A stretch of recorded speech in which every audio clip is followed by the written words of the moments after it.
Welcome. Here in a minute we'll get Blue on and we'll do a double version. I'll be over here on the boat harbor side with all the charters coming in, and she'll be over there at the hatchery filming the seals and the salmon waiting to get spawning, or that are queued up to be spawning, however you want to slice the phrase there. A couple of the boats have already started returning, people bringing their catch in, so we'll see how this works. Give you guys two shows at once in Valdez from two different areas.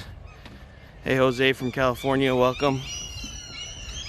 So I'm just gonna make my way up to where the fish cleaners are and where people start bringing their catch, and hopefully somebody's caught a nice one, get their name up on the leaderboard for the halibut. So stay tuned, folks. More to come. Looks like the Jamie Lynn is back. That's the blue one there. They already have their fish out and probably all up there already. Saw a nice load of silvers off of one of the charters.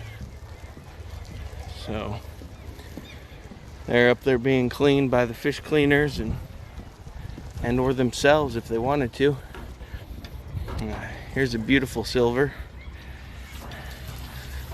Looks like a few of them. You don't mind if I film you, do you? No, it's actually a little king. Oh, nice. So a small Jack King.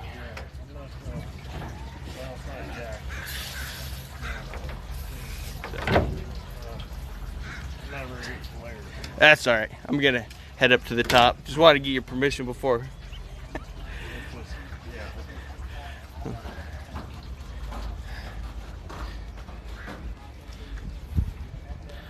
Welcome everybody. We'll head up top here.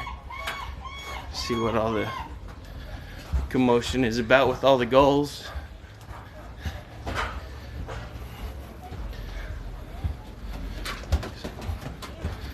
This party central in Valdez where all the catches get brought up, get filleted, get processed, and then people start shipping them back home, where all the magic happens.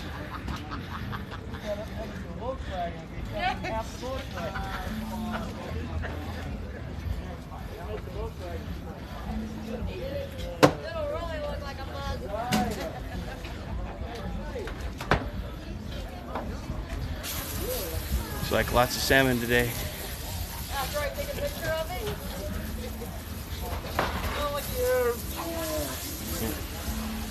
Another boatload.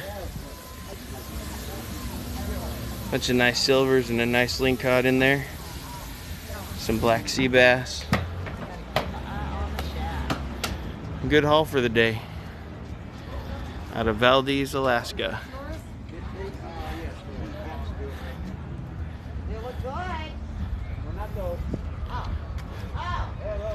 We'll see if Blue's on. She said she was gonna go live here in a minute. Doesn't look like it. Not yet anyways. Hi Macy. How are you enjoying that Texas heat? It's like 60 degrees here in Valdez.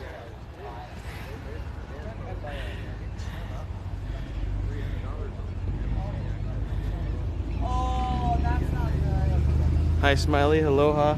Welcome back.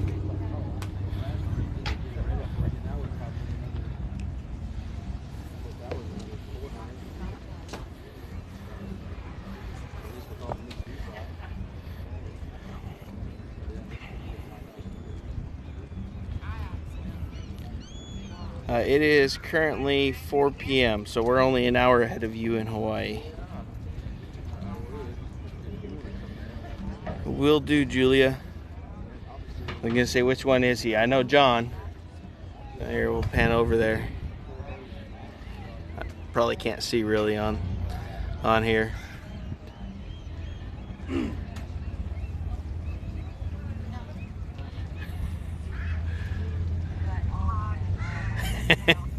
I think they all say that they're the best one. A little bit of competition over there.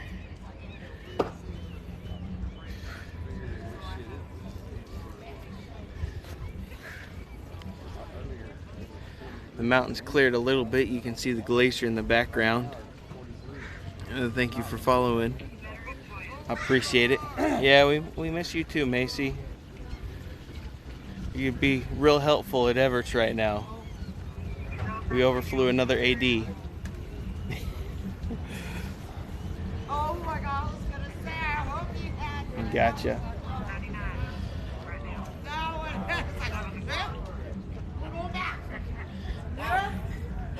Yep, got input into the system wrong. So, yeah, it happens. It always happens when I'm not there. I wasn't there, so that's when stuff usually goes south.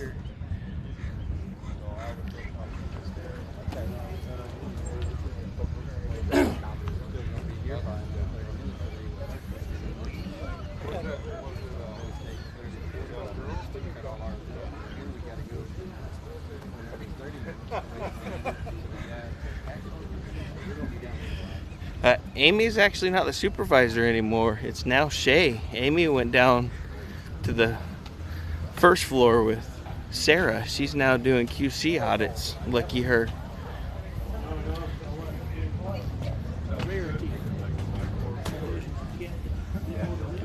So. I've never lost so many in my life, though. Yep. Less responsibility and a pay raise. Sounds like a bump up. All right, so which one of you is Jim? Julia says hi. From Hawaii? Julia. He lives in Hawaii? Where She- she live at? I think Anchorage. Oh, hey, Julia. She used to live in Hawaii. That's Jim's old girlfriend?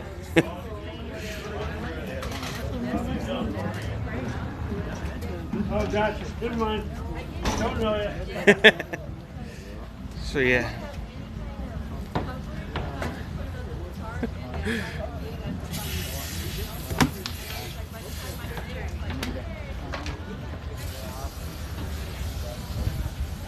Thanks for the follows, guys.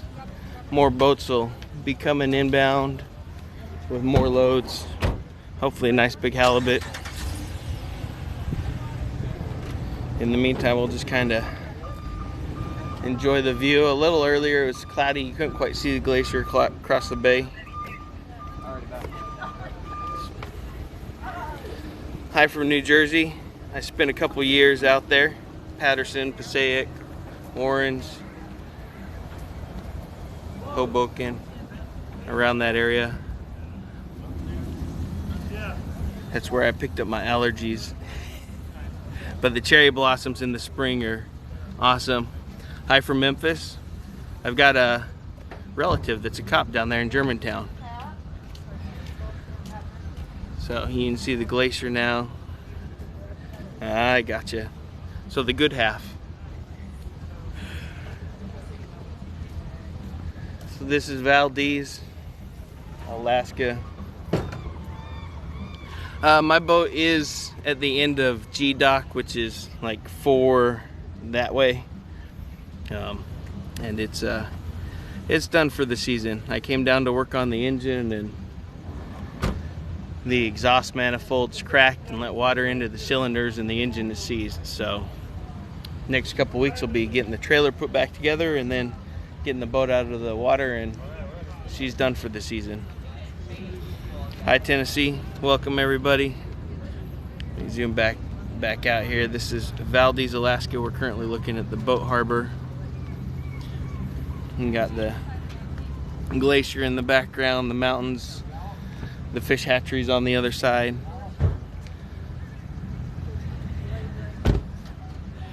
Thank you for the follows, everybody. I appreciate it.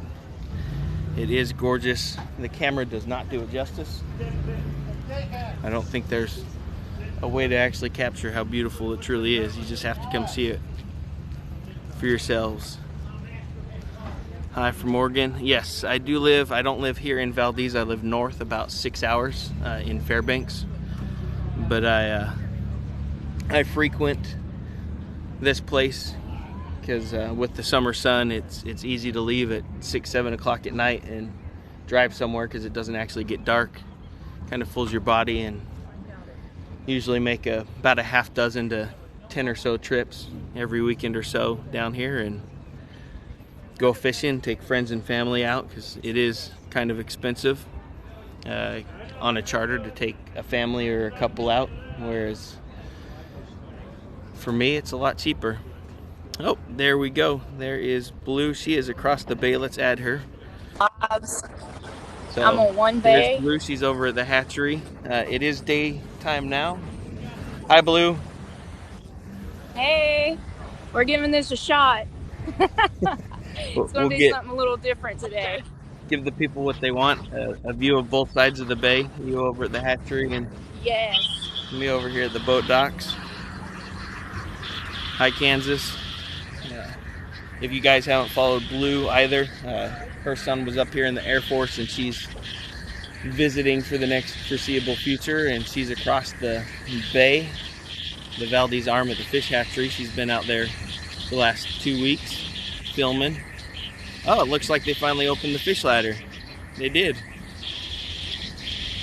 I can barely hear you because of all the water rushing, so I'm going to stay kind of quiet until I can get somewhere where I can hear. Okay. But yeah, they've got the ladder running. Nope, we did not feel the earthquake. I didn't. I was way north. Blue, I don't believe, felt it down here in Valdez. We had the tsunami warning, and that was about it. And then as the boats come in and more fish get displayed, I'll try and get some views of those for everybody. And we've got the Harbor Master building over here, and then we've got the beautiful mountains in the background. Lots of glaciers in the area. That's why the water is the color it is all the glacial silt. Down the road there, we've got Easy Freeze to package up your catch and ship it out on FedEx or box it up for your flights. Main Street here has a few stores, a couple of restaurants. It goes down about 2 blocks, and then you got the Best Western, and that's pretty much town. So got some big boys in this tank. That's good. We need the big ones. Let the small ones go. And thank you everybody for the follows. I appreciate it. You know, you're looking at two different views of Valdez. You got me looking at the boat harbor as the boats and charters are going to come in, and then Blue is across the bay at the fish hatchery. The fish hatchery comes right down to the water, and that's where they do their egg take for both pink salmon and silver salmon. About 2 million, I believe, silvers, and then 250 million pinks every year is their goal for egg take. So that way we have a sustainable fishery here. The hatchery is a not-for-profit. They're able to recoup the costs of operating. So it's not government run, but it's not straight corporation either. All of the byproducts get turned into pet food. So the eggs themselves produce future sustainability, sport fishing, commercial fishing, and then pet food is the byproduct of all the salmon that do make it into the hatchery. They don't take all of the fish. They just take enough for their egg take. So a lot of those fish will continue to just swim there at the hatchery until they are either eaten by another animal or until they're swept out by the tide and get eaten by all the other fishes. So thank you everybody for the follows. I appreciate it. This is the boat harbor in Valdez, and then Blue is over at the Solomon Gulch fish hatchery. They finally opened the ladder up, which is kind of exciting. There was no water whatsoever. They hadn't let any fish in, so maybe later today or tomorrow they'll start taking eggs, and maybe Blue can grab some of that and share with everybody. I will be going back to Fairbanks tomorrow, so I'll be out of here early in the morning. so I can make it back a decent time. There's an air show tomorrow at Eielson Air Force Base with the Thunderbirds. So if I get back a decent time, I can take my children to that and spend some time with them.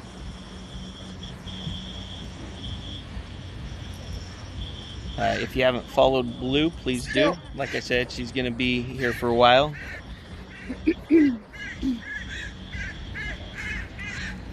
Are the tanks still empty? So the raceway is empty that I can tell, unless they're like really chill in there. It's pretty deep, but I don't see any fish or movement. Nope, if they were in there, then you'd see them. They stock it full like cattle. Oh yeah. Maybe they just started letting the water flow, and oh well. The next several days, it'll be full eventually. Let's see. Still trying to track these guys down. There was more than normal last night, wouldn't you say? Yeah, I think so. There was probably, what, 10 of them? Normally there's only 3 or 4.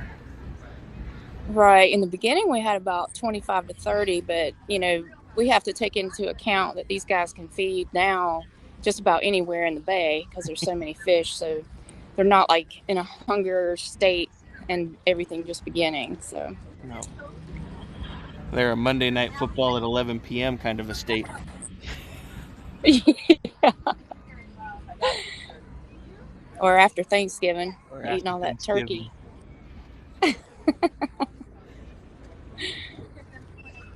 So they're starting to mosey in there a little bit. Here, the water throughout the boat harbor here is about 20 feet deep. I mean, the tide is coming in, so it's getting deeper. But out through the arm, the deepest part is almost 800 feet deep.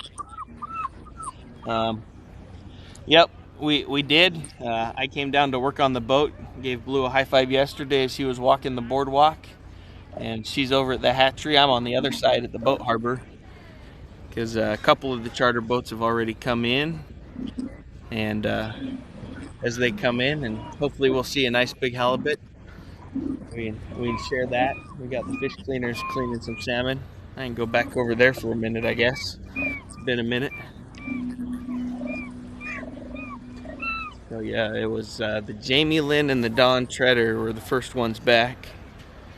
And we still got quite a lot of work. A lot of fish here to process. You can see everything there on the table, and then we still got a bunch here in the carts. So it's definitely a sight to see. That's a busy over there. Yep. Lots of people already.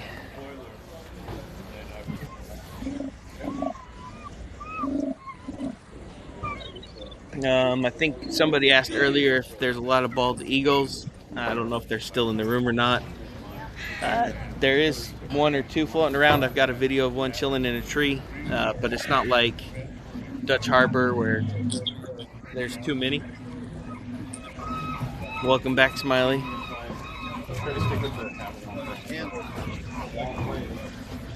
So now I guess the question is, Blue, are you seeing all the same questions that I am, or do you see the questions?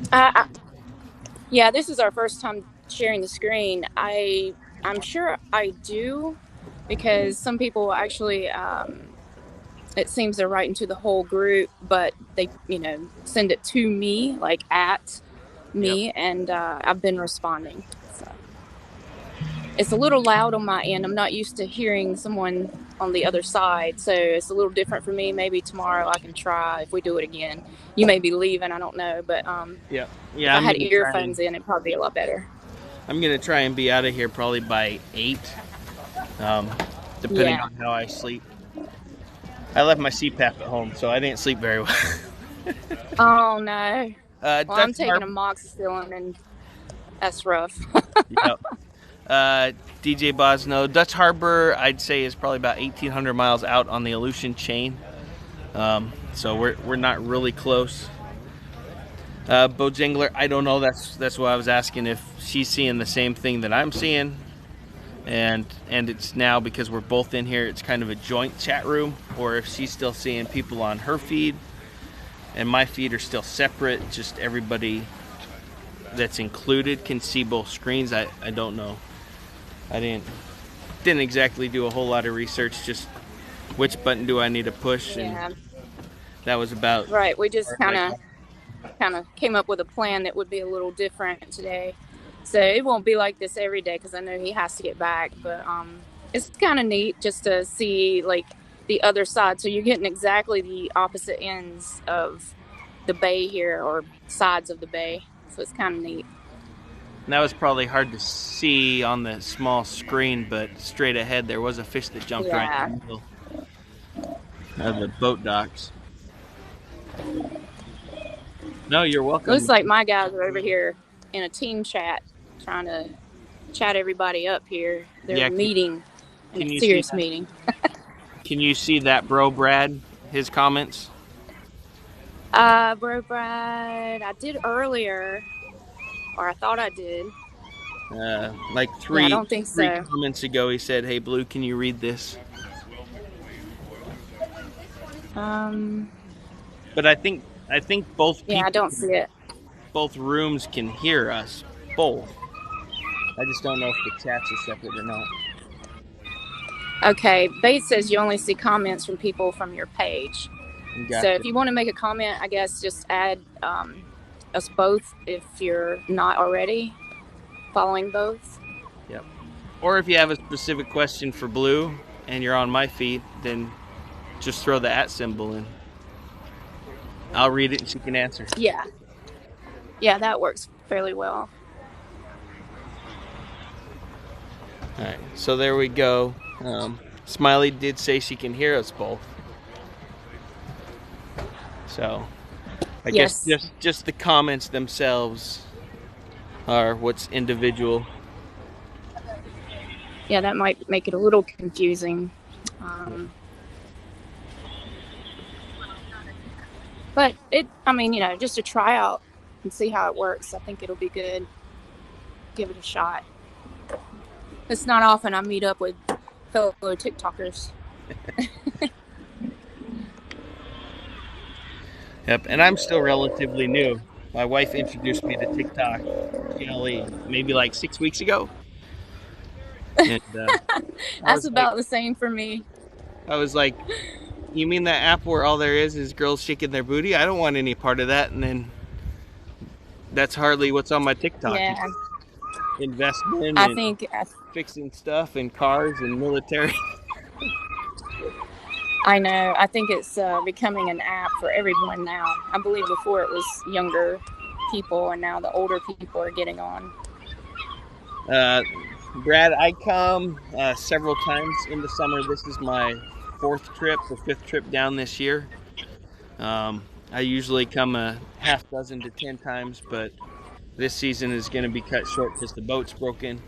Normally I'll pull it out Labor Day weekend and take it back up to Fairbanks for the winter. But the one main trip that I needed to do has been accomplished, and that was with my dads and uncles, taking them out for several days. My uncle retired from the Air Force, so that was kind of his retirement vacation dream, so to speak. And it took him 3 years to get up here. So the boat lasted 90% of that trip, and then we came in on the kicker. So it served its purpose, and now we'll see what happens throughout the winter and next year with the boat.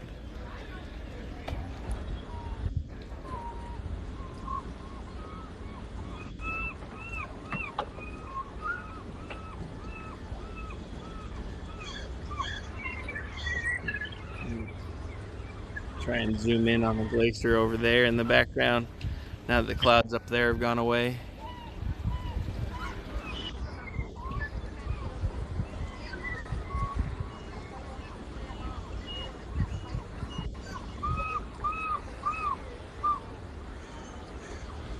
Two J's, no. What happened was the exhaust manifolds cracked and allowed water into the cylinders and the valves. So over the course of the last 3 weeks while it was sitting here waiting to get fixed, it's rusted shut and it is unturnable. So I'm not able to turn the cylinders by hand via the crank, and the valves, the pictures that I took when I took the exhaust manifold off today is just, it's shot. I gotta pull it out, pull the motor out of the boat. Just not enough room to do any of that stuff on the boat, especially in the water. So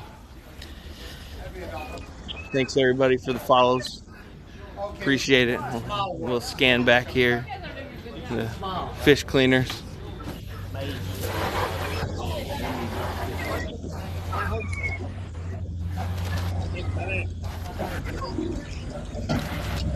It's a Mercruiser 5.7, so basically just a Chevy 350 carbureted, with the marine heads on it and marine sea pump. So it shouldn't be too hard to replace. But the question is how much am I going to do this winter, and how much time and energy do I want to put into it? There is Coast Guard out of here. There is a lot of Coast Guard in Alaska. You probably can't see it from here, but I'll pan over here to the right.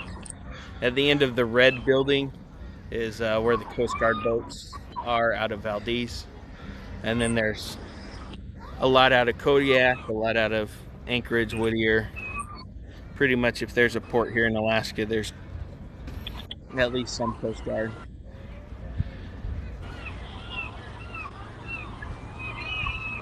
Yep, I can. Mechanically, it's not going to be that difficult. Either getting the parts and or the engines, or outsourcing it up in Fairbanks. It's just, I don't want to pull an engine while the boat is in the slip. That doesn't seem very smart. It's going to be much easier once I get it back to the house.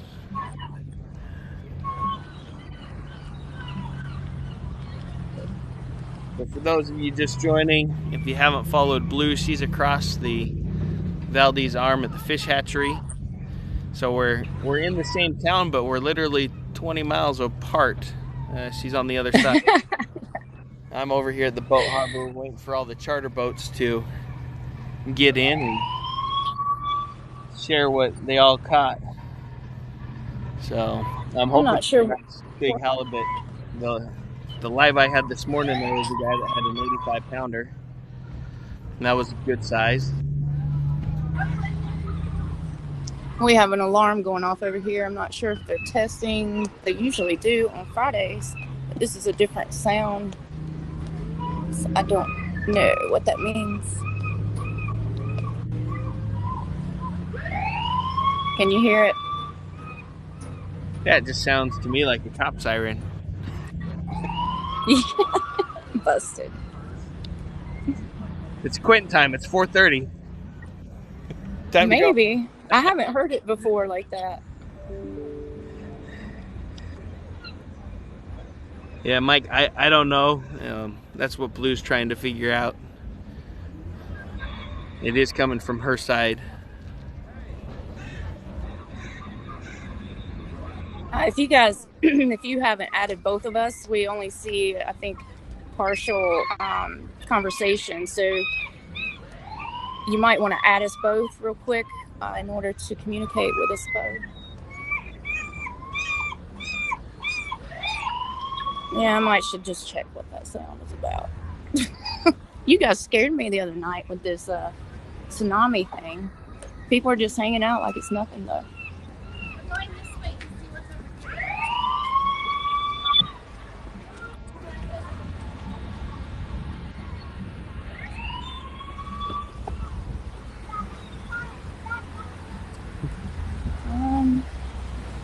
Yeah, hopefully not.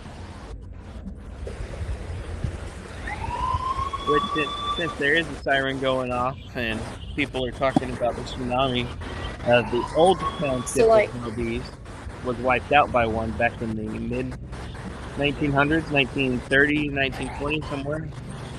Which is why the new town site's where it is, because the Army Corps of Engineers said it's not going to get hit if another tsunami rolls in.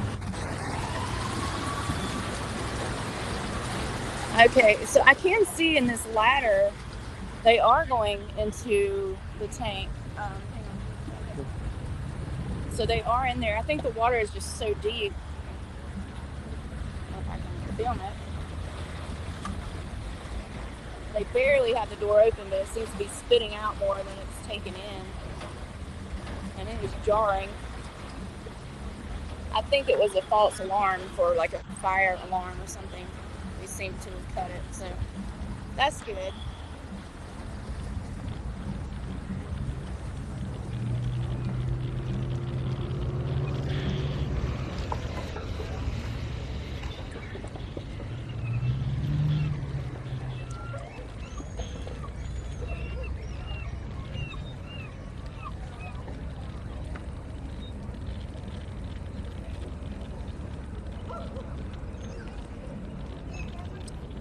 We did have the cleaners. I don't know if you guys can still hear me. It got quiet all of a sudden, but we did do that last year, but I do not remember how much it was. But there were several of us, but he may be able to get per pound or something if he asks them. Or I can try it next week or whenever I'm back over there. Yeah, I didn't see that question. What was it, Blue? Yes, it's someone wanted to know how much the fish cleaners charge and to like freeze pack. Freeze and pack is separate. You got two places. You got Easy Freeze, and then you also got Fish Central. I want to say Easy Freeze is $1.35 a pound for vacuum pack, and Fish Central is $1.65 a pound for vacuum pack, and then the fish chargers, I believe, $1 a fillet. So a halibut being okay would be $4. Wow, that's a lot of information. Salmon would be again, if it, so the people that want to know that, if for me, it'll take me a while to type all that out. If you could add Alaskan bull, and then maybe he can repeat it once you guys let me know when you've added him. And I apologize, it's just a lot. So on average, it's about $1 a pound, let's say, more or less, or actually more, but not over $1.50. I think it was. If y'all heard that answer, just give Blue a bunch of thumbs up. Yes. Yeah, that is weird that you can join the chats and the lives, or you can join the lives and everybody can hear everybody. But the right, I know. Okay, yes, we heard it. That bro Brad said. So I think we were good covering it. But again, if you haven't added both of us and you're gonna like interact in here, probably be much easier if you just add us both. That way you can respond to both of us. I'll take a walk over here to the leaderboard so people can see where the current leaders for the halibut and silver derby are. No, nothing. So overall, the biggest halibut is 214 pounds. Somebody out of Minnesota. And then for second place is 202, and third place overall is 160. And then we've got overall silver salmon 11.4, 10.8, and 10.8 for second and third. And then we've got the weekly. So this week the biggest halibut brought in is 146 and 145.4. Wow. That's crazy. To lose first place by 6 ounces. That's crazy. I know, that's sad. 45-pound fish. That'd be my luck.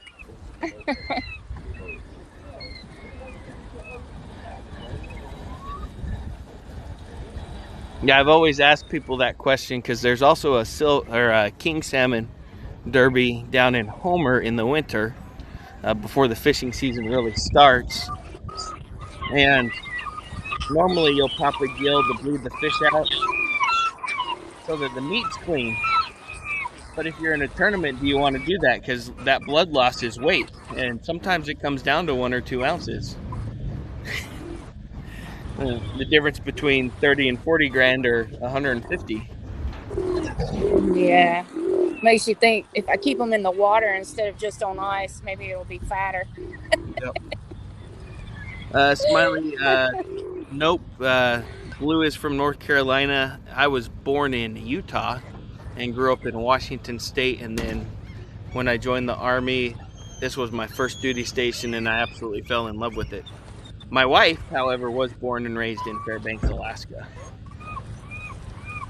But overall, I've lived here now 8 years between the 2 stints, and Wow. not going anywhere Awesome.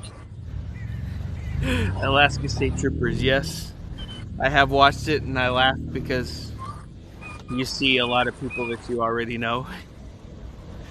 Just because it's a small state. That's funny. The regulars. The regulars, yep.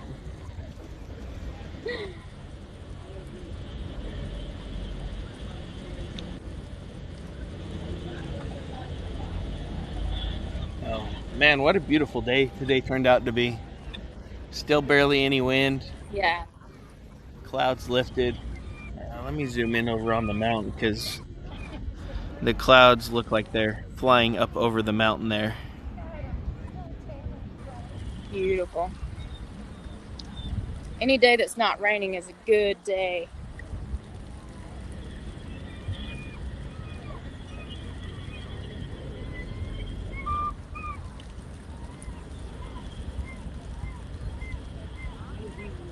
See all those fins out in the water. Those are all fish. I'm hoping most people are regulars in the group here.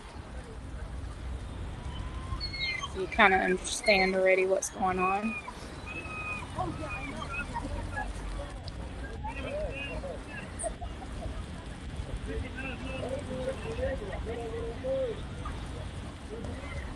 Jenny, I think I'm too a regular. Love you, girl. Awesome. Glad you guys are back and checking this out. So this whole area here is full now of just fish. So it would almost be impossible for these sea lions to get up close like they used to do. So, or at least for me to get up close. So I'm kind of off the shore quite a ways back. And they're not feeding like they used to, I think, because basically they can graze all day. So this isn't something extraordinary for them.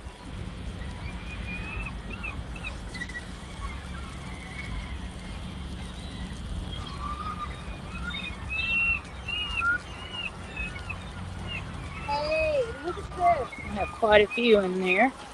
Sea lions eating salmon. They're huge. Look at that one. He just like swallowed a whole sea lion. Or a whole sea lion. A whole salmon.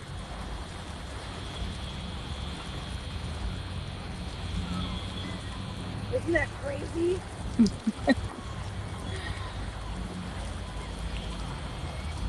Tons of fish out here. No, not really. It's not very far. So I have a question about the fishing part. After you, I mean, you have to keep all the fish that you catch, or like total up to 6? How does that work? Yeah, what you keep is your limit. If you hooked one and you didn't want to keep it, you don't have to. You can send it back. But since I was snagging them, not catching them by the mouth or bait or lure, it's kind of just a waste because it does. You're essentially impacting the fish. Well, right now we're at the Solomon Gold wherever it gets. So Okay. I personally, I just keep them, but some people don't. And if you catch some, you might see some that have big tears in their side or in their back, and that's what happened is people threw them back. Okay, so what's the difference between 6 in possession? I'm confused on that. 6 per day and 12. I mean 12. 12. Yeah. So in possession means that the fish is not processed more than normally. So if you fillet it and put it in Ziploc baggies and throw it in your cooler, those are not considered processed.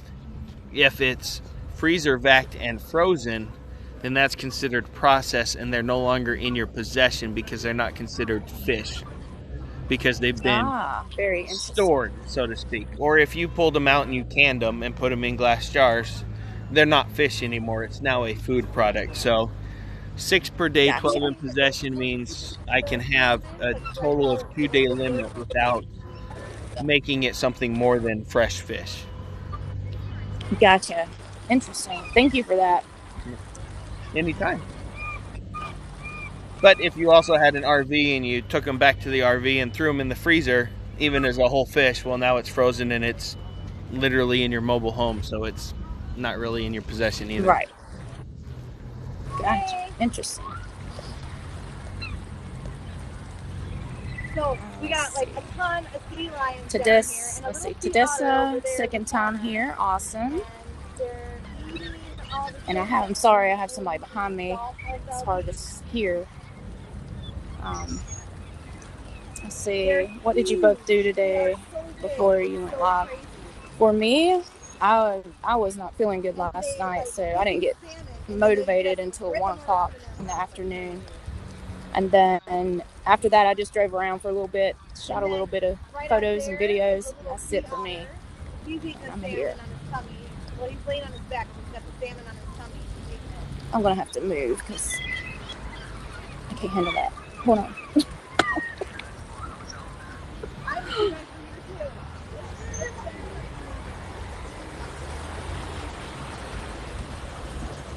I woke up and put off tearing down the engine a little bit more because I think I already knew in my heart that the engine was done, and I didn't really want to know for sure it was.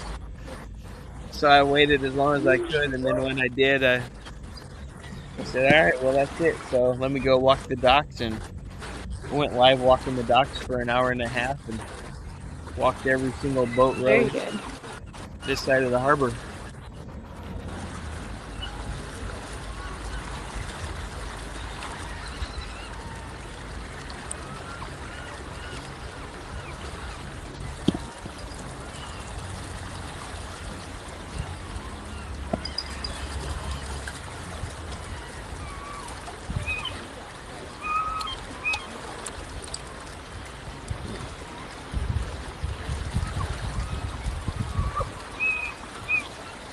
Trying to see if I had some earphones, and I do not with me. I know they're in my car.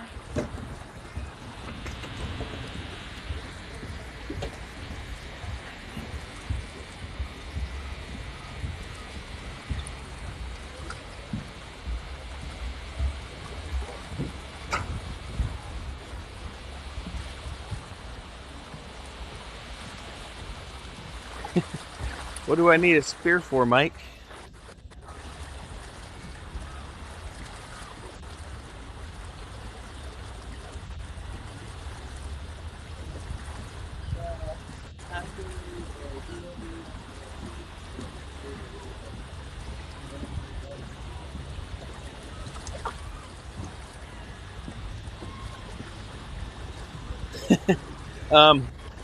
I don't have a spear, but I do have a harpoon for the bigger halibut, and then I've got 2 gaffs, a T-handle, and then one with a 4-foot handle for pulling them up on the boat. Normally I'll gaff them before I bring them on the boat if they're small, and if they're bigger, then I'll harpoon them and tie a buoy off, let them run out some more energy, because 50, 60, 80 pound halibut you don't want thrashing around on your boat.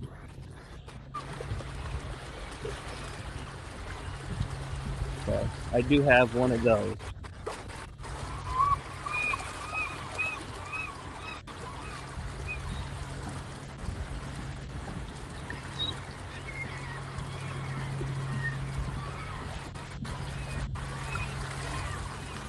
Oh. Yeah, I love to watch the docks, but I am in an area where I can't hear, so I'm just gonna kind of stay quiet. Shocker, I know, but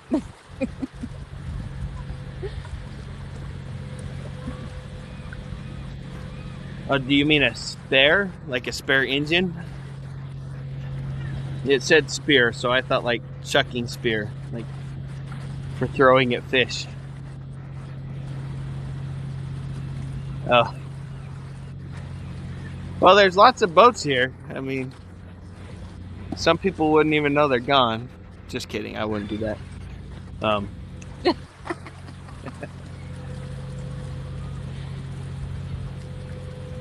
Yeah, actually, some of the people that I work with,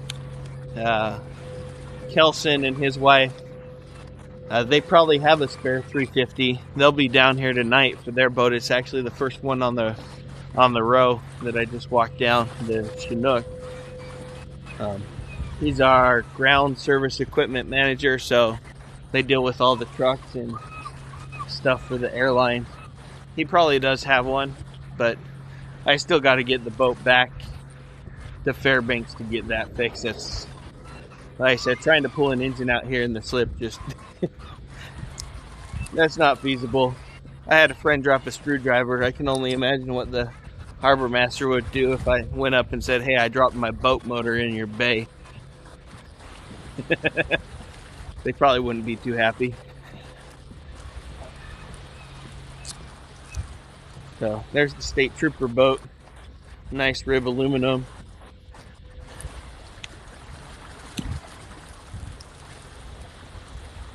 That'd be a great fishing boat too.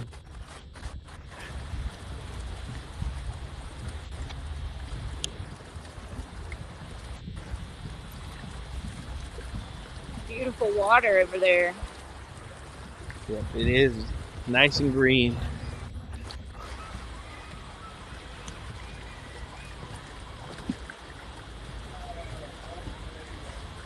So yeah, this white Bertram, that's his boat. He got that one last year, and before that he had, I think, what was it? It was some other Bertram, I think, or twin ply. I don't remember the year before.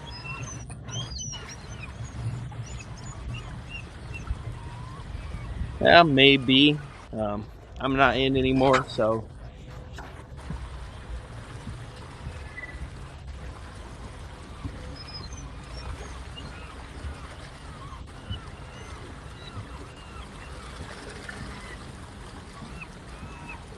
Yeah, sounds like that first group that came back on the Jamie Lynn was a half-day silver charter. And they definitely caught a bunch of silvers.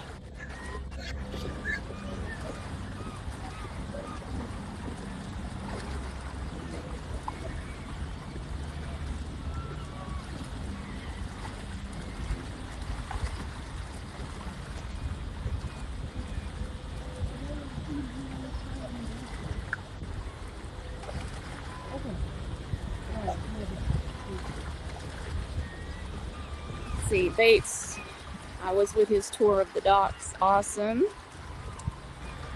Idalina, so beautiful. Thanks for sharing. You're very welcome. And if you guys haven't added Alaskan Bull, please add him. He has a lot of information about Alaska. He lives here. And he is shooting today, and we're sharing the screen. So if you ask a question to him, he will not be able to see it unless you have added him, and vice versa.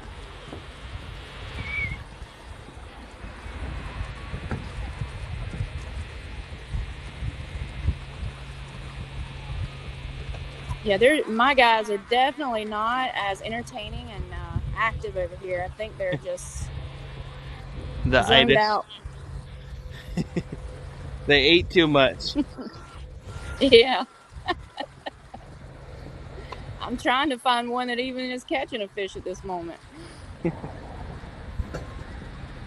He looks like he's on a mission, though.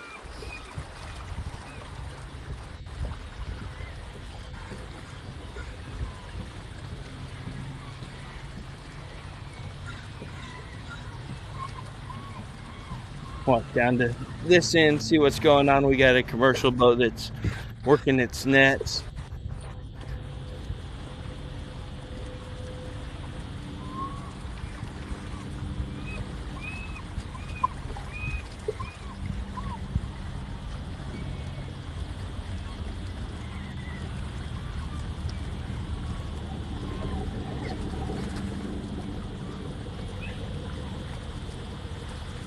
got this boat here. It's piling its nets back up.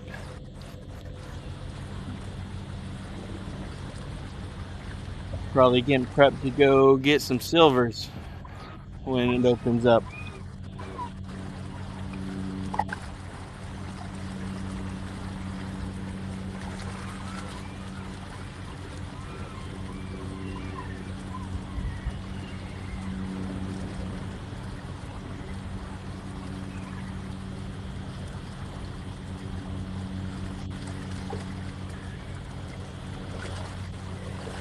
But it definitely is a production every year. We've got it down to a science. How many fish they need to release, how much are going to come back. Exactly, yeah, it's pretty amazing. I'm sure they have put a lot of money into that research.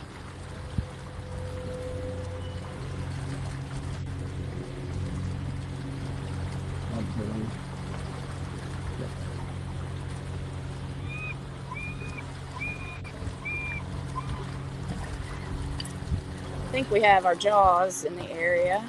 Looks kind of like him. He acts like him a little bit. You can see the fish running in the top of the screen there on the left.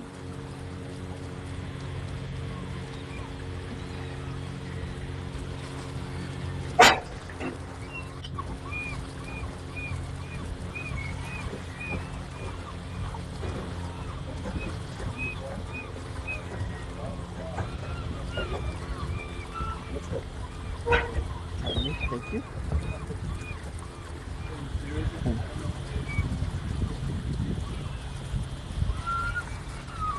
Come down this way, maybe we can catch the boats as they come in.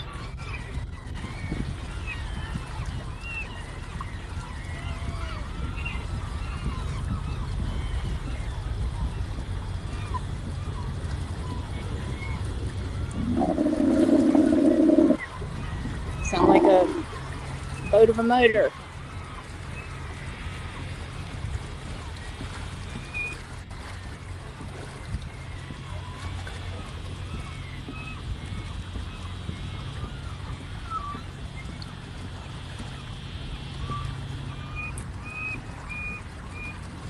Smiling Mike, do the workers squeeze the fish eggs out by hand and push on the bellies? I'm sure that's probably the process, kind of like when the bears,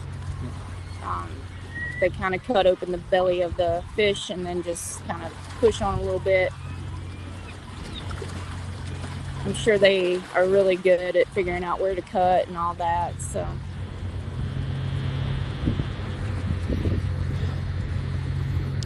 Yep, they use a gut hook, rips open the belly, they pull the eggs out. It doesn't take very long, and then for the males, they just squeeze it into a tank, so to speak. Let's see, is that gonna block if I put it down? Yep.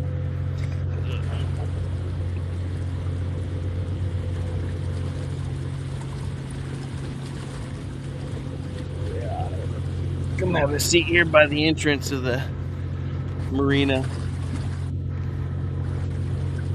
Yep, then the fish dies.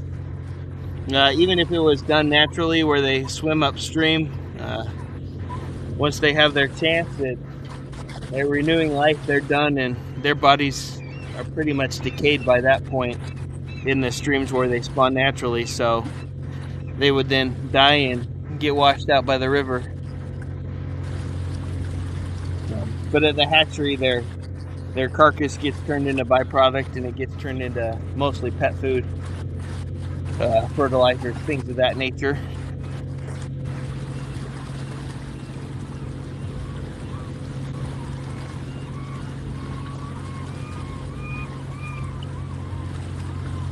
Yeah, after they do the egg take and the milk, then they all go into big boxes that are lined with plastic, and they get hauled off. And I don't know if they freeze them first or what, but yeah, they get made into pet food.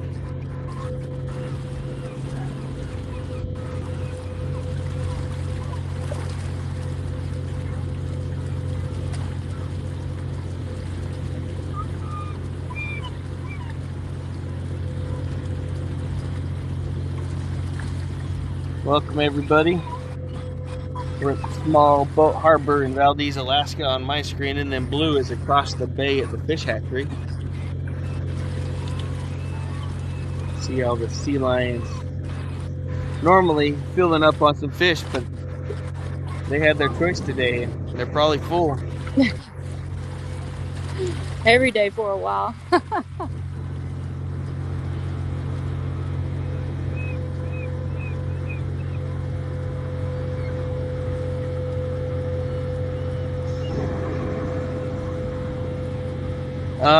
If they're doing egg take, yeah, there's where the room that they do that in has a big, I don't know, 4x8 window. So if they're doing it, they don't have any issue with people filming it, watching it. There is a video there that shows the process for those who come through when they're not doing it.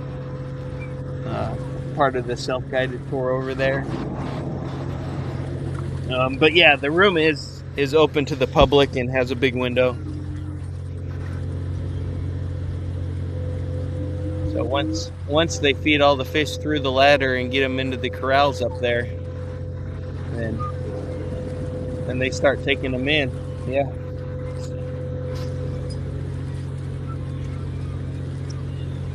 Looks like mine are congregating for a little nap episode. They hold each other up. Whenever they're sleeping, their noses will be straight up in the air, and they will pile on to one another just so they won't fall into the water when they're sleeping. It's kind of cute.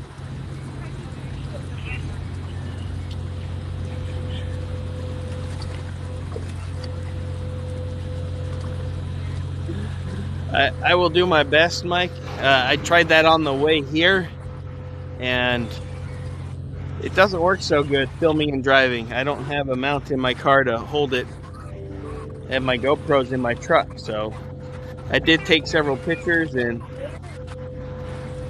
took a little bit of video at some select locations.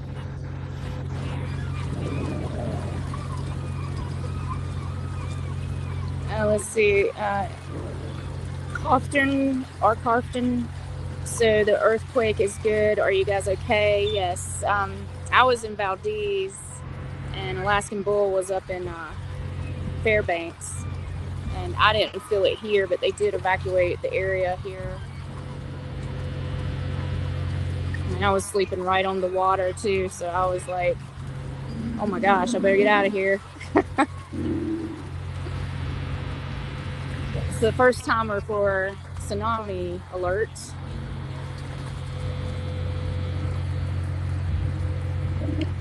You're welcome, Mike. We hope that you're enjoying it.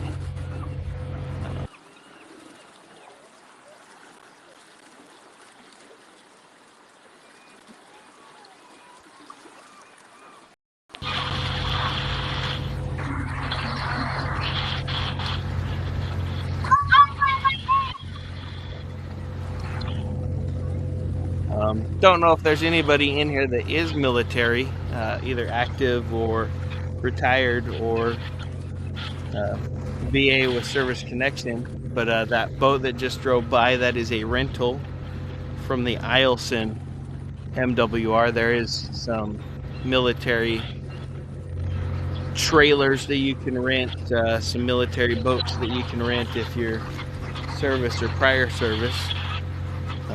If you want any of those details, either hit up the MWR, you would know what I'm talking about, or DM me. I'll point you in the right direction. I don't remember who was asking about the Coast Guard boat, but if I zoom in here past the gas station there, you can see one of their boats. Oh, Campbell doesn't want to cooperate. Sorry. That's one of their boats back there behind the gas station. And they've got 3 or 4 out of here.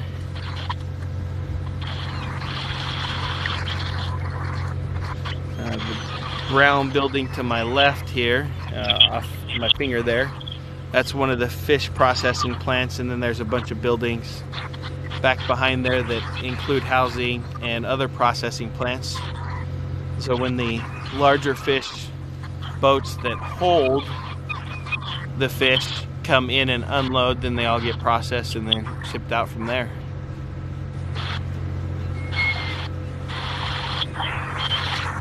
Oh, here comes one of the sightseeing tours, one of the high-speed catamarans. They do whale watching and glacier tours.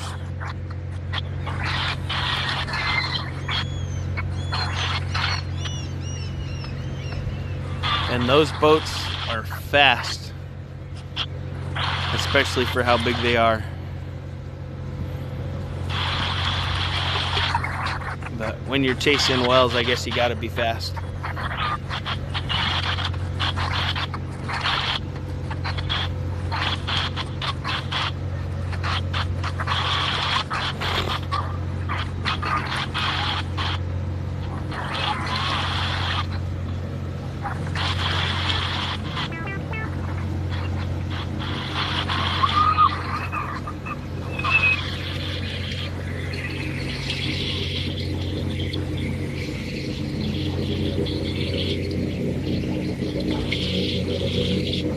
So you'll get to see him come park it. He'll park it pretty much right in front of us here, next to the other one right there at the kind of 2 o'clock.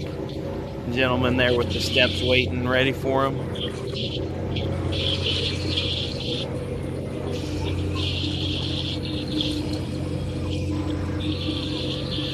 Zoomed out all the way.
So if anybody ever does make it up, I personally have not been on the tour, but from what I've seen, they do a pretty good job. They take you out to a couple different glaciers. I've seen them out while I'm fishing, chasing whales around. That's how I know to pay attention when I'm fishing, is if I see them scroll by and then all of a sudden slow down, just look, and usually there's a whale there. Yeah, I'll probably take one of those tours before I leave out of here so I can share it. Sometimes I personally, I've seen orcas out of Valdez, out on my boat. But yeah, a whale watching tour, I don't know how much it is. I'm sure on their website they give you prices what the day is. I do know that they do include lunch. They include some food. So plan on that being an added cost. But I do know that they definitely see humpback whales. That's mostly what I've seen. But I have, like I said, I have seen orcas out there. Just not as often as I have the other whales. But then they do take you up in close to the glaciers, with it being that twin hull catamaran. It doesn't displace a lot of water, so it can go a little shallower. And they get up nice and close to the glaciers. Yeah, I think that those tours were either $139 or $169 because it was actually cheaper than going on the kayak tour.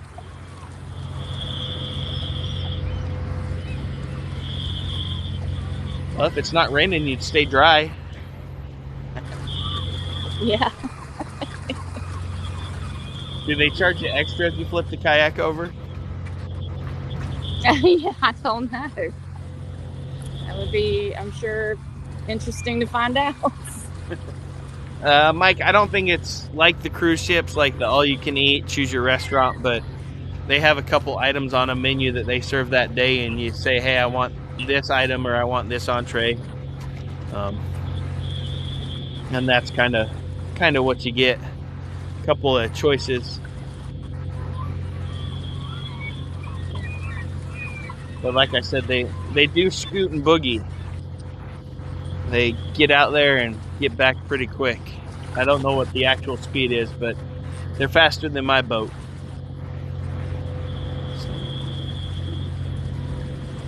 Today the water's much calmer than yesterday. It was pretty crazy yesterday.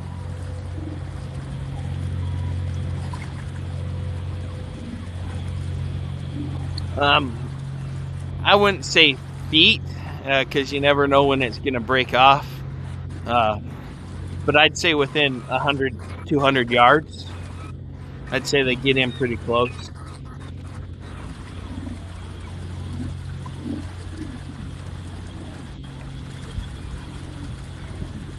But if you are on your own boat, as you go through that area, you can reach out and touch an iceberg if you wanted to. Some people will take a harpoon or now I don't remember what it is, a gaff, and will chip ice off and have a glacier ice drink while they're out on the water, throw a big chunk of ice in. I think my guys are getting ready to scoot out of here. They're doing their chatter. If you watch a flock of geese, sometimes they'll all start talking and then they take off. Yep.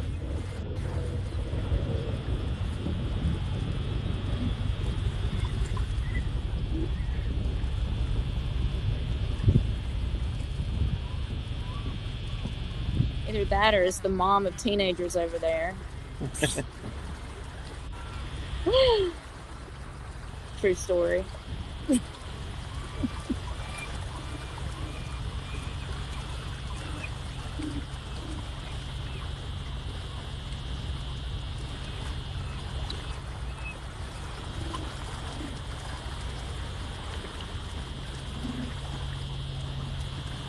Smiling Mike, Blue, what kind of charter would you wish for? I'm more for the glaciers. I have the kayak tour to get up and, really close to the glaciers. So I'll be taking that. And this one's more, I have gone fishing. I hurt myself last year fishing. So I'm not too keen on that.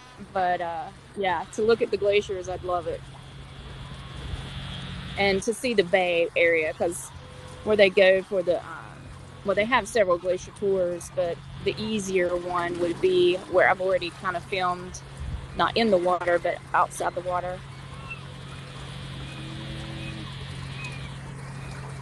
They do have overnights for the kayaks, just an array of different tours that they offer.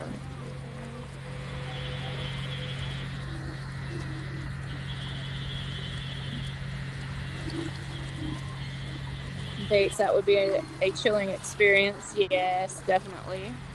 Shells, that's cool. Y'all stitched live. Yes, I think it's pretty neat. I know it makes the screen smaller, but I think it's neat. He's on one side of the bay and I'm on the other.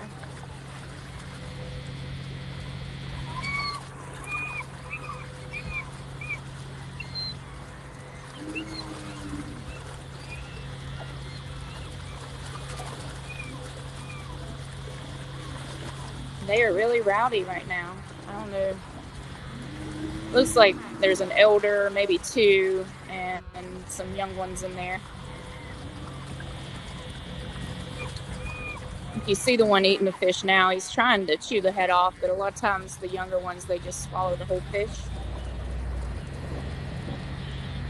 And of course the fish are going to be getting a lot bigger, so it'll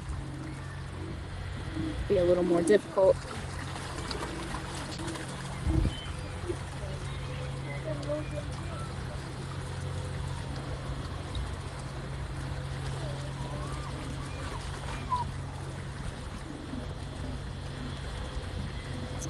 Smiling Mike wants to know if either of us would like to swim in glacier water. I shall pass on that.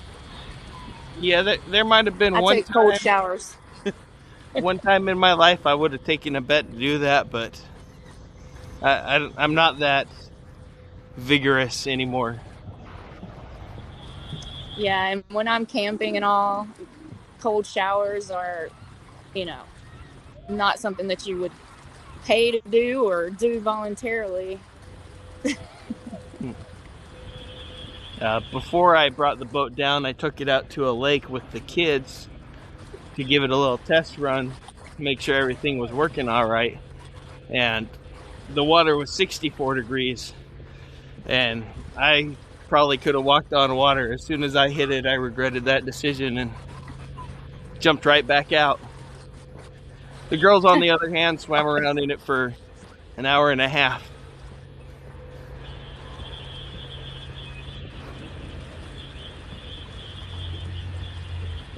I got something stirring this up down here.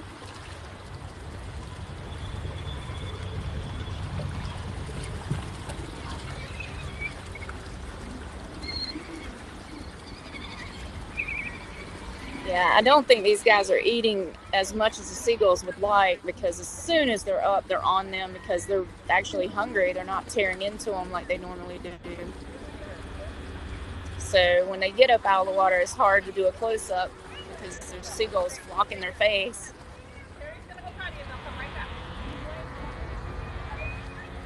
Welcome, everybody. You've got two different live views from Valdez, Alaska. Blue is over at the fish hatchery. I'm over here at the small boat harbor, waiting on the charters to get back and show you all their catch. In the meantime, she's over with the millions of pink salmon. And if you guys are in the feed, if you ask a question to one of us that you are not following, they will not see that. So you may want to add us both in order to interact and send messages back and forth for us to answer your questions. Mike, I was not here to see the Exxon oil spill. I was a wee one at that time,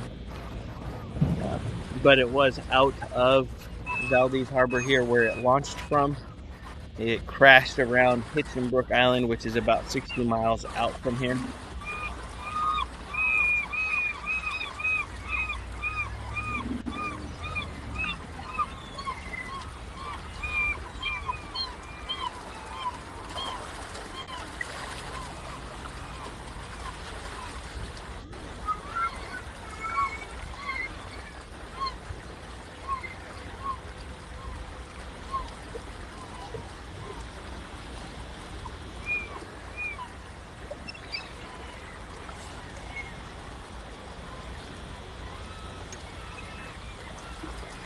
Mine are starting to get a little more active at this moment.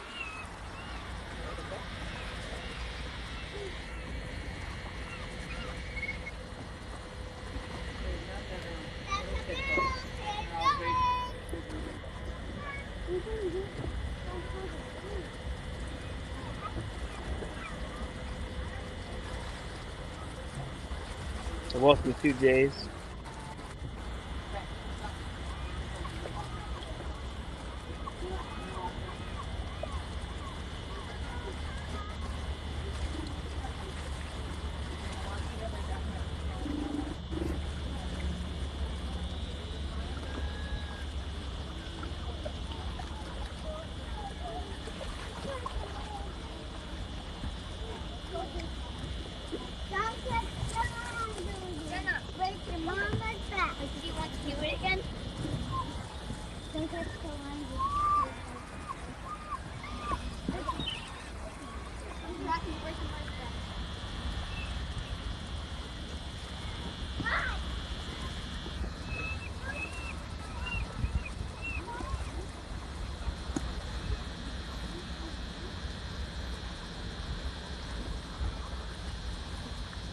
Welcome, Robert.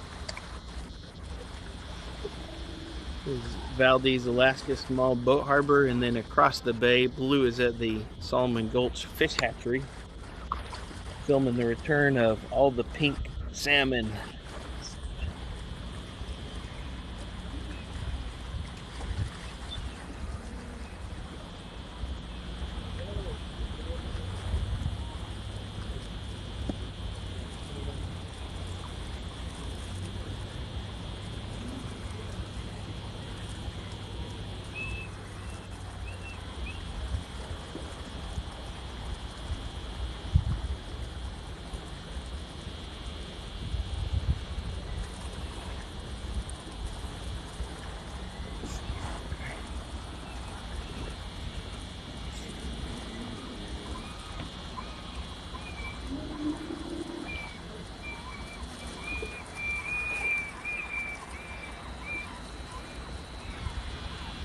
Zoom in here on the glacier. Don't know how well that's coming through for everybody. That's part of the glacier up there at the top of the mountains. Clouds are continuing to lift here. Visibility's getting better.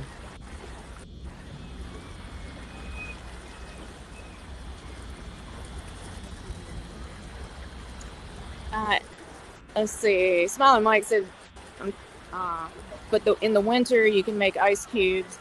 I have seen people at glaciers go and pick a huge piece of ice out and take it home.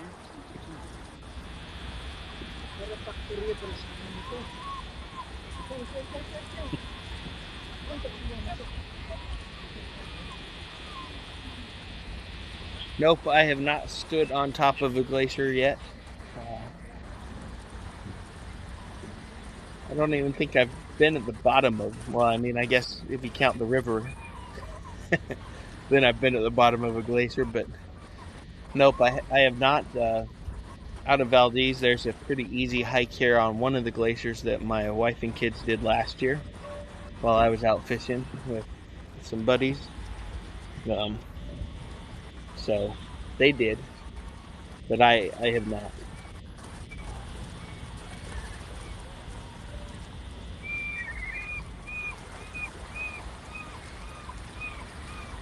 I did hike on a glacier in Kennecott. That was a 17-mile hike. I had so many sores on my feet. I couldn't walk for days. I regretted it. I was on the glacier, but I didn't have the proper gear to walk on it, and it was a little tricky. But it gets really cold when you're right up next to them.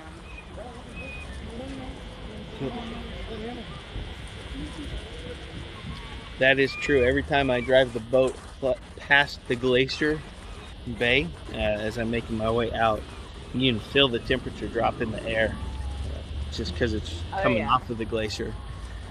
It's an easy 10-degree drop. It'll be nice, sunny. You'll be perfect weather. You'll go by there and wait a minute, I need a jacket all of a sudden.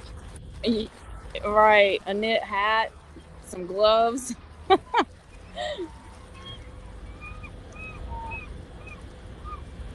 It's been really decent here the last several days. So I was out here. It was cold whenever I was filming earlier in the beginning. So it's gotten a little better. Of course, it's a little later in the evening when I started before.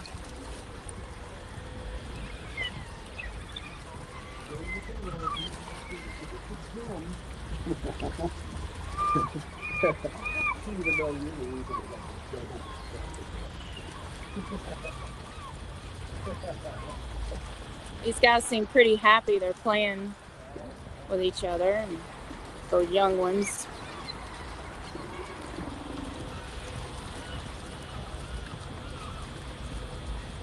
Hello, Peony. Hey, guys, just lurking here silently while at work. Good day to you both. Awesome. Welcome, and I guess you can't hear me say that. What kind of shoes are needed? Hiking boots or cleats? And Alaskan Bull probably knows the answer to what they're called, but they have claws on the bottom, and you just strap them onto your tennis shoe or boot, whatever you may wear. Crimp-ons. Okay, there you go. And they're not cheap, so renting them would be better. Because I did check into buying a pair, which I'm glad I didn't, because I'm not hikeable at this point.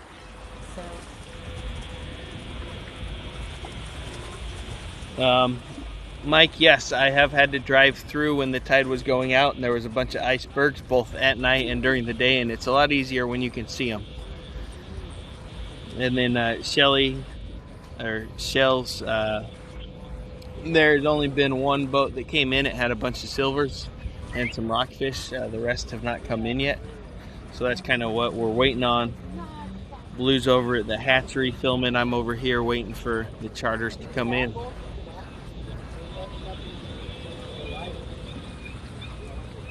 Mike, no, I do not own a pair of snowshoes, but my children both do.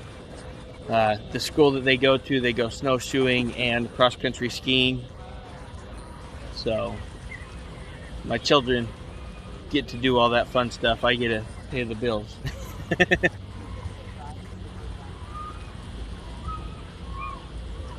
and then every once in a while come down and have some fun fishing in Valdez. Smiling Mike says he's toggling between the two accounts. So that, are you going in one account and then into another to see the full screen? How does that work? We're kind of both new to this. Dog sledding, I have been once, and it was during the summer, so it was behind four-wheelers. But right when we got there, I all of a sudden did not feel well, and I remained in the vehicle. Every once in a while, I just sometimes have some issues. So again, the kids got to go do it, the wife got to do it, the mother-in-law got to do it. I got to watch the video at the end. So. All right, sweet. Appreciate the feedback, Mike. So I guess that answers that. If whoever's live they're viewing is the chat that they're in. Oh, okay.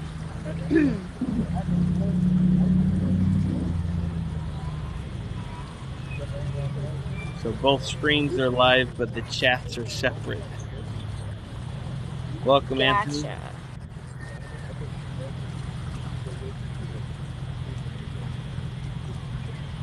So you guys are watching Valdez, Alaska. One side here, the boat harbor. The other side, where Blue is at, is the fish hatchery, where the pink salmon are returning to be harvested. If you're not following both of us and you like things that are in Alaska, go ahead and follow both of us. I live here. She's visiting for the next several weeks and documents her travels. So she's got lots of good videos on her adventures in Alaska and all around the world. Well, thank you. Thank you It's been a lot of fun. Shells, thank you for sharing.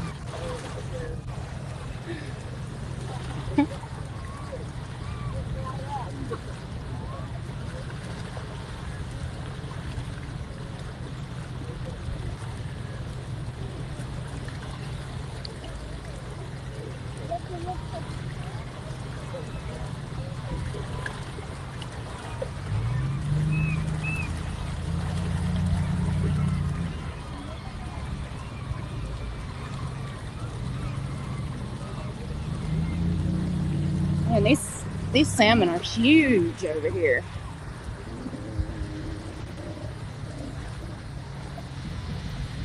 Are they I'm also looking at some that has to be like a foot and a half long. Let's see if I can show you guys.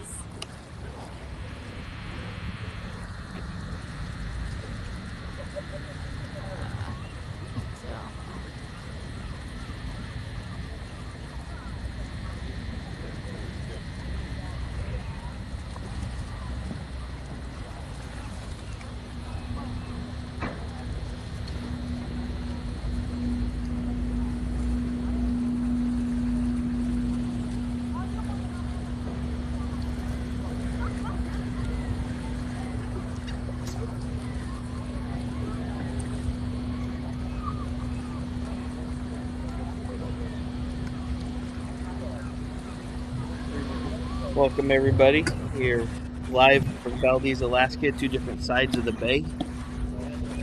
Blue is over at the Salmon Gulch Fish Hatchery where the pinks are returning to spawn and be harvested to keep the sustainability of the salmon runs up. And then I am over at the small boat harbor waiting for the charters to come back and people to come back with their catch for the day. This is kind of the spot where they all congregate and get cleaned and take the pictures and make some memories. So live from beautiful Alaska.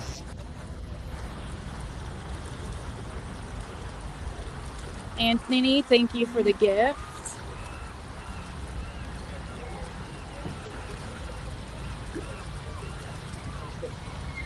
Well, we got some salmon cleaning going on down there. We'll zoom in on the table here.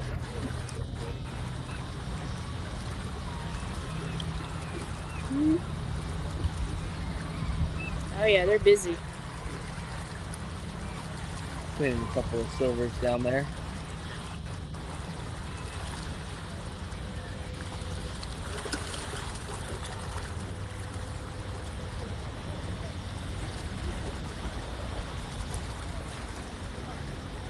Halo, thank you for sharing the feed.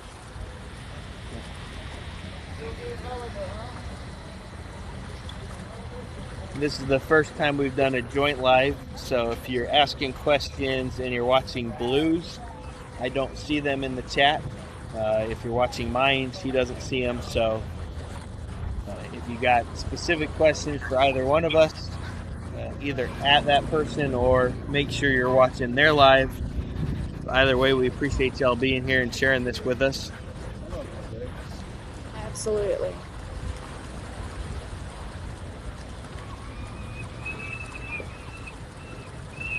Smiling Mike, yes, once they go into the ladder, it would take an extremely smart fish to make his way out.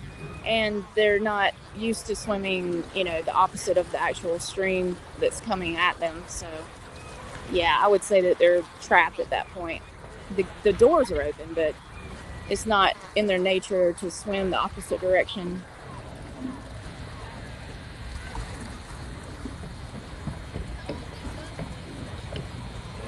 Shells, you don't have to descale them. A lot of people cook them with the skin on. Some people even eat the skin. I personally do not, but it is high in the omegas. So usually when you bake it, that all gets baked into the fish anyways, but that's a good question. You don't have to descale it, but I normally just peel the skin off after it's cooked and it comes right off. If I'm going to smoke it, then I leave the skin on through the smoking process. And then with halibut, I typically de-skin that, pull the skin off just because all the processing is done by weight. So that skin is added weight that doesn't really serve any purpose. In the Big Blue building, what's Big Blue building? The commercial fishing processing is over there for the commercial fishing. Hey Leslie, welcome. And then at Solomon Gulch, the Big Blue building, that is where they harvest them.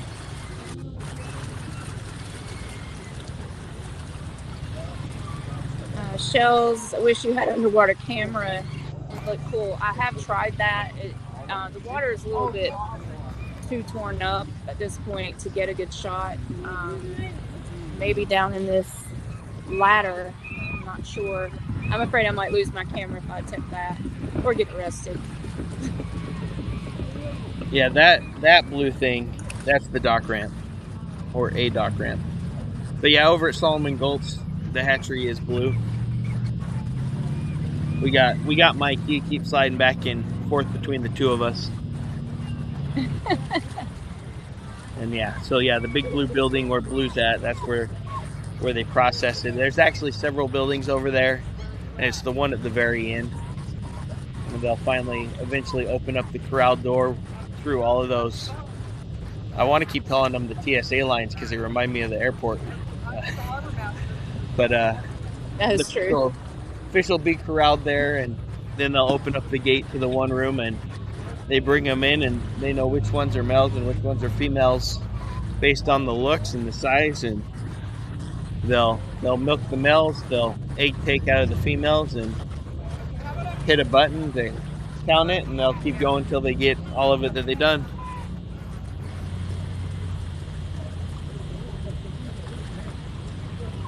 Well, Leslie, we are in Valdez, so if you're in Alaska, it probably is the same sky.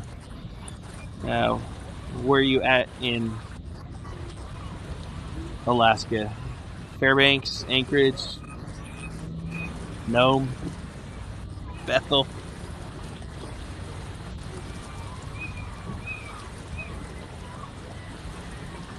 Yep.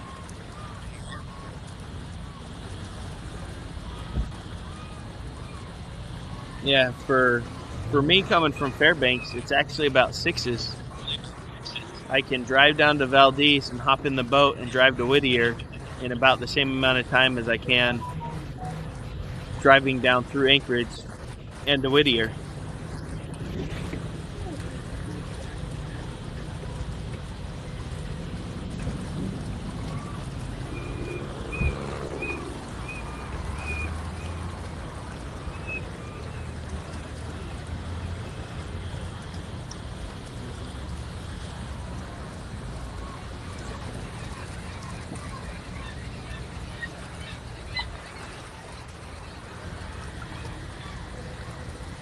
Smiling Mike wants to know what month did they get the eggs. So I don't know if you want to answer that, Alaskan Bull. All I know is what I've been, shown in our videos.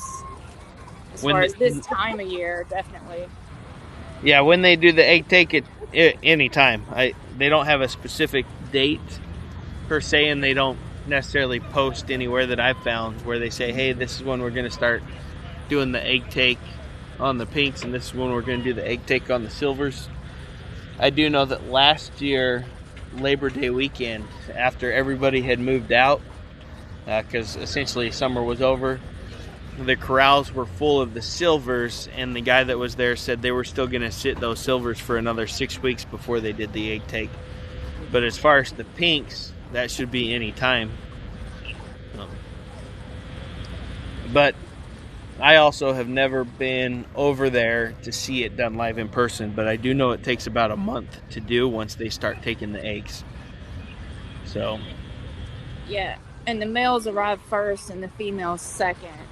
Is what I was told to. Well, there he was eating a fish. I'm trying to kind of make my way over there, and we'll show the ladder here again.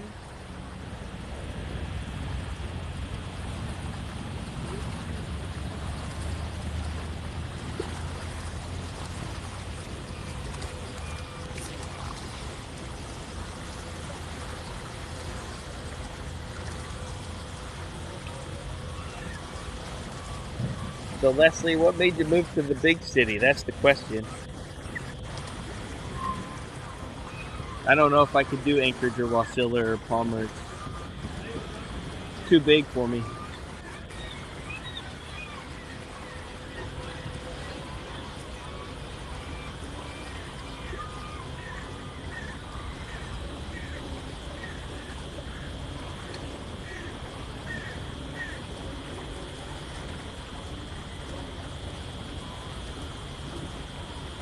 Hello, thank you, Blue, for sharing beautiful nature. You're very welcome. Smiling Mike, I think Jaws is in the tank. I'm trying to kind of make my way over there. I've seen him thrash around a little bit with fish. And it seems a lot of the younger ones are out, huddled together for nap time.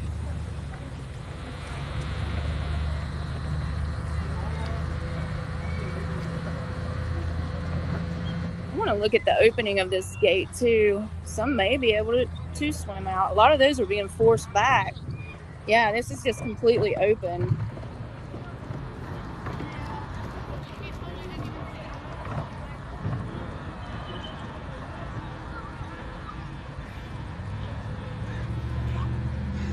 Let the weak ones be washed away. Yeah, that's what it looks like. I mean, you see some that's just kind of lethargically in there at the gate. Definitely not fighting like the others to swim, not like normal.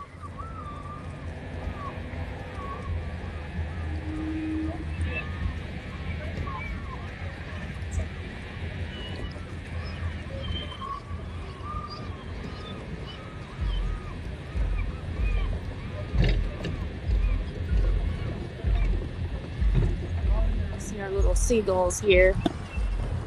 Always cute.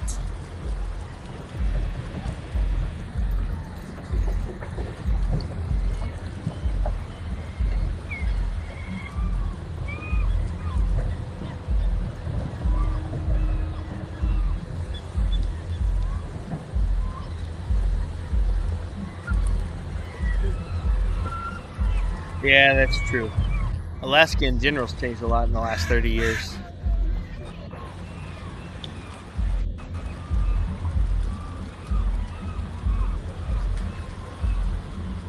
Oh, so Jaws is in there. Thought that was him, but pretty sure this is our guy right here.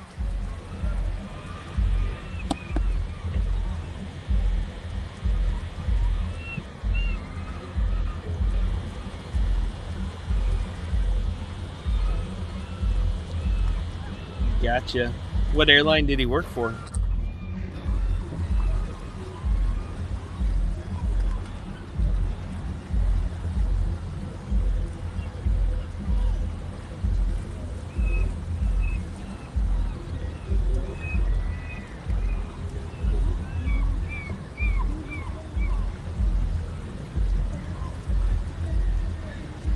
States only the strong make the trip in nature too. Absolutely.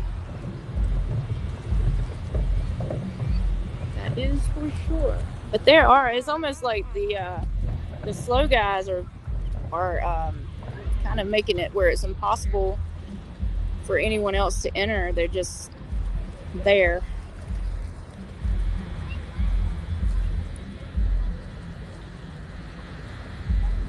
There's some big boys in the group.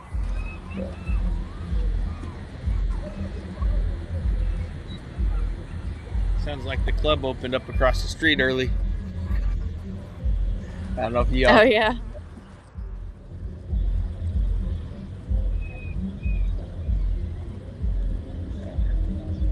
Not a whole lot of fish over here, but they're still over here filleting. Come pay them a visit again.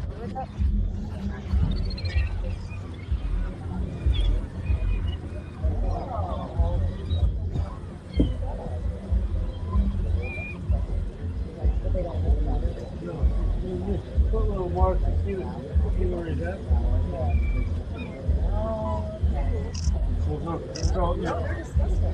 So if there's sea lice on it, it means there's two straps. I got 5. Yeah, I got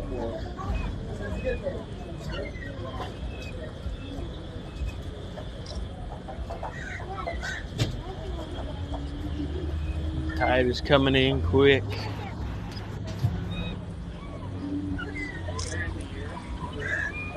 It's not nearly as rough today, though. We're splashing them all up on the rocks, the fish.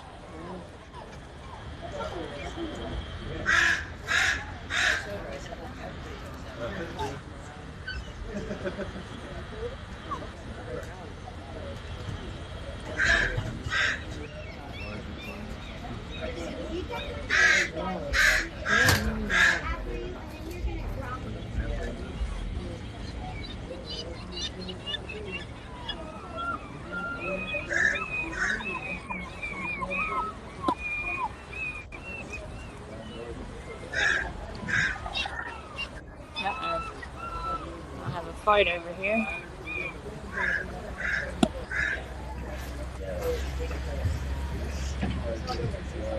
Yes, Mike. That is, you did hear that correctly.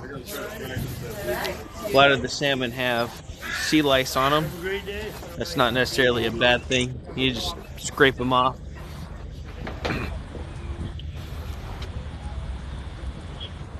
Unlike the cod and the halibut, tend to have parasites, especially in the liver. That's why you don't want to eat halibut and cod raw. Salmon, it's not that big of a deal because they don't have the parasites. But yep, you heard that correct, Mike. Sea lice. And once the fish start... Good evening, Carrie. Sorry. No, go ahead, Blue. Well, Carrie joined us. She's one of our moderators that has helped us out over time. If you could add her and also add myself and Alaskan Bull if you haven't, it'd be great to have you. Hi, Carrie.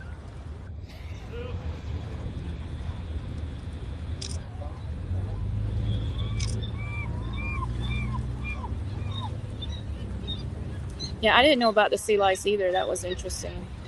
Well, I mean, you don't eat it, Mike. It literally scrapes off. You could use your fingernail. They scrape right off. So is it in groups or is it all over the fish? How do you know? It's usually back by the tail fin. but I mean they can be all over. But yeah, you just scrape them off. They don't penetrate the skin at all, enough to affect us. And if you eat it without the skin, then it comes off anyways. But yeah, they're little tiny things that kind of look like the Starship Enterprise. Little round head and some dangly feet. But yeah, all the fish that I caught last night had them on it.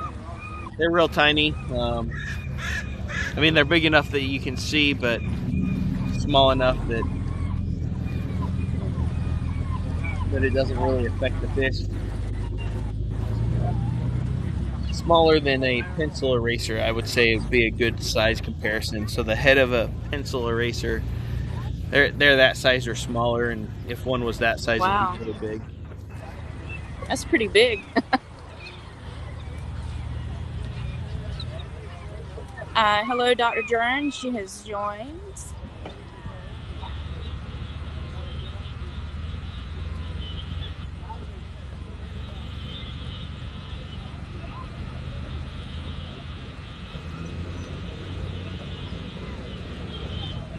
Nope, it doesn't affect us at all. I mean, personally, I wouldn't eat them, but it doesn't affect us that I know of. Not as much as I don't know why you wouldn't eat them. They sound delicious. But yeah, it's common on salmon out here in Alaska and Washington. It's, like I said, you just scrape them off. It's not that big of a deal to anybody who's caught salmon before. Just one of the things in nature. Whereas like the parasites in halibut and cod, those, yeah, if that's undercooked and you eat a parasite, you're gonna have a bad time. Thank you, Jessica, for sharing the feed. It's been a minute, so Hello. Valdez. Go ahead, Blue. Take it away. Oh, sorry. I was just saying, the Collarton asked, no sea lions. They are in here. I believe we have Jaws and a couple others that are the regulars, but they seem to take their time when they go down. So, and Halo, yes, we also had what is the limit on catching those salmon when fishing. So, Alaskan Bull, if you'd explain that again, because it's as far as in possession difference. Okay. The salmon catch limits are 6 per day and 12 in possession. And possession basically means unprocessed fish, meaning in its raw form.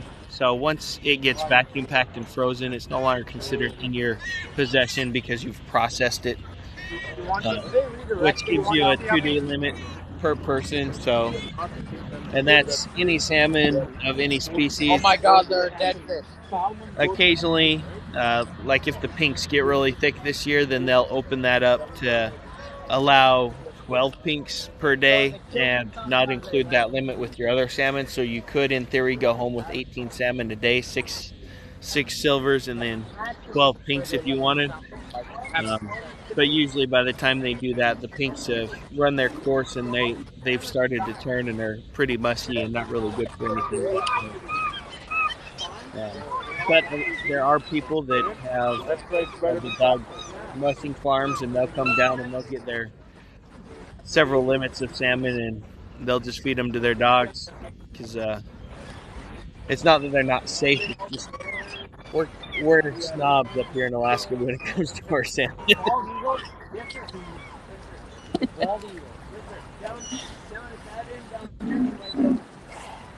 I saw one in Homer, but flew away.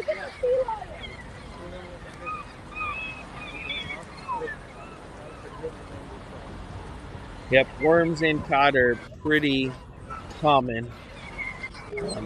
And then depending on which cod it is, we've got some Pacific cod that once we started filleting, it was so wormy that we couldn't deal with it. But you can always check their liver. You'll find them there. It's important to bleed them out. And if you bleed them out good, then a lot of the parasites just start working their way out of the fish, and by the time you get back into shore, they've made their way out anyways, and it's no longer in the meat. But if you cook it long enough, then nothing to worry. And then record us running into it. Well, see what we're doing is we're making sure they have babies. Yeah, I got it. But on here, we don't know. Yeah. So, and then what they do at the other ones, after they do that, they donate kids either to families or to reconfinement. Yeah, I got it. The ones out here, those are the ones that funny thing is, Jessica, come more on up. seawater here than There's still another more 4 weeks of summer. There's time to get up here. You see how did you see that how he captured salmon? I don't see how they kill the salmon. No. Sea land. See the sea lands up there? Right? They could walk Right there. down here to the cleaning White station. one. Somebody Yeah, I see it. brought in a Hey, did the sea lion nice like fresh load. He- We'll see if they mind. We'll check it out. See what they caught. Yes. Can I see one? See right here. You're seeing. I saw tens of them. I will push you over. Oh, no. I like it. You can do that. Really? Yeah. One with the fish. Yeah. One with the marine life. Thank you, LG. It's fun for us too. Absolutely.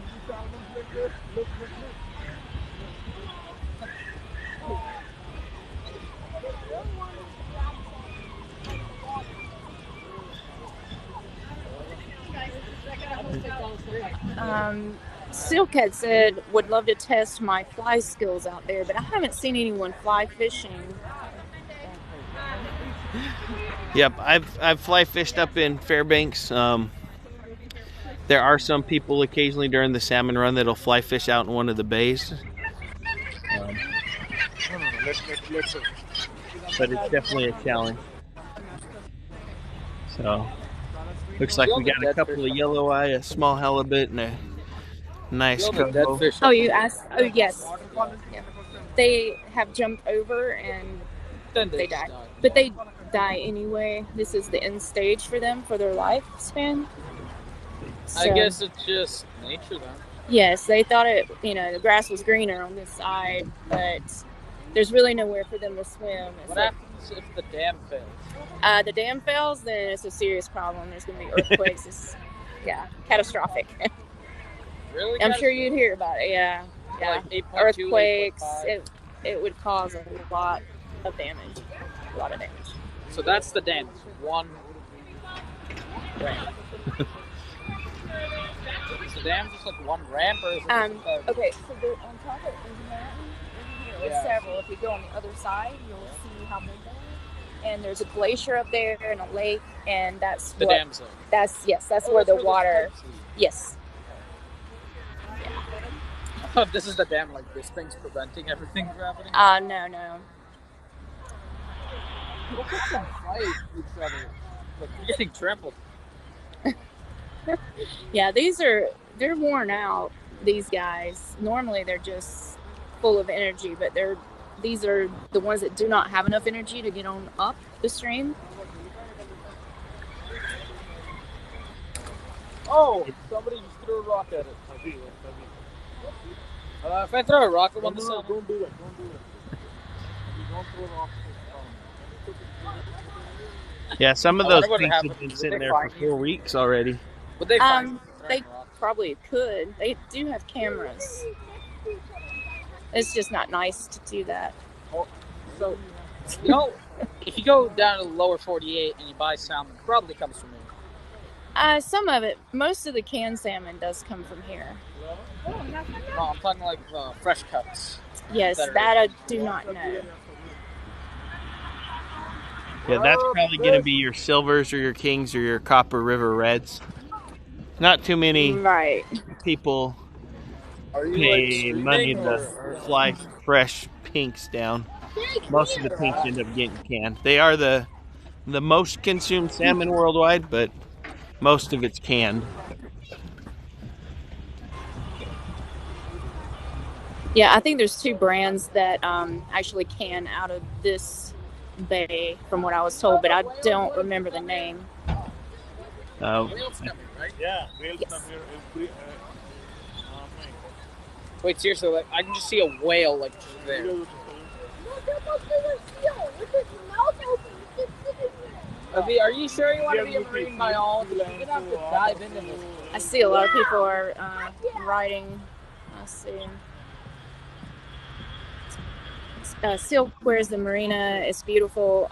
That is the Valdez. Did they call it the Valdez Arena? Yeah, the small boat marina. There's two. There's Marina. this one and then the other one. Look, if you point it downward. Imagine a bird craps on his phone and it falls out of his head. Yeah, I guess we should remind people if you're watching Guys, Blues look, Live, I can't see the questions that you post for her, and if you're watching mine, she can't see what you're posting in mine, even though we're sharing the live. So we found that out. This is the first Yeah, day. it is. They're trying to go upstream. At So this yep, point, this they're is the just beating each Valdez other up. Small Boat Yeah, Harbor. So I'm they on are. one side. If you Blues go on the farther other. up, you'll see they have a lot more energy, I and they're bigger. A lot of them. Are these? Is this natural? Like on a natural stream, they'd still beat each other up too. Yes. They taste good. I can tell you. Yeah. Covered with snow. How come tuna, like the meat tuna, is more whitish, but salmon is like red meat? Yeah. See that sea lion, how it- Because of the It's diet just and the the fish different type. types. see that sea lion? Yeah. They're big boys. No, if you drop your phone, you're losing it forever. You're gonna have to buy a new. If you has a poor guy ever dropped his phone Capture in the this? salmon. I'm sure. They're going to capture Imagine the salmon. dropping your phone in this. That must suck. Yeah, that's why I'm Did wearing they my wrist create strap right a now. artificial current to simulate going upstream? Usually That would be 38. the Do any of the sea lions ever eat a gull? Not that I've seen. They whack them with the fish every once in a while, but that's about it. Do you live here? How do you know all this? I've been filming here ever since it started, pretty much. See that Learn a sea little lion bit every day. capture salmon.